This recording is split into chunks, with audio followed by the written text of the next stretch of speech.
Danica Taylor's here getting ready for the state tournament next week. Just first, what does it mean to you to make history and be among the first? I think it's 144 girls to ever do this. It's an honor being able to make history in Columbus High and then the state of Nebraska. I mean, did when you started this year, did you feel like that was a possibility, or when you think back to your first match, is kind of how far you've come? I've definitely come a long way because my first match I was like, yeah, I don't think this is going to go too well. And then here I am going to state next week.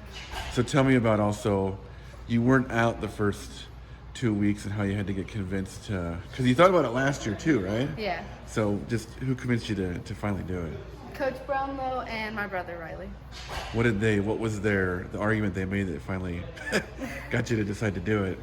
They just pretty much showed me that I had nothing to lose and going out would help me with everything else in life. So I just went out.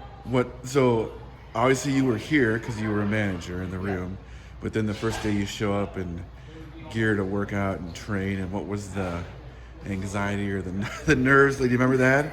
I wasn't really nervous because I knew all the girls, so I was like, okay, I'll fit in nice, and yeah. How much credit do we have to give, your brother for just watching him and kind of knowing? I'm sure you had a little bit more knowledge than a lot of girls, right? Yeah. How helpful has he been along the way through all this? He has actually been one of the biggest people in my career starting this year because he was always in my corner if he wasn't wrestling and told me what to do when I was doing things wrong. So now that you're in Omaha, what do you feel like you can achieve next week? Definitely a state medal. Have you thought about the lights and the crowd and just what it's going to be like to you gonna kind of embrace being on the big stage? You try not to think about it, or kind of how are you handling it? Try not to think about it because just don't want to have those nerves. All right, thanks a lot, Danica. We'll see you next week. Thank you.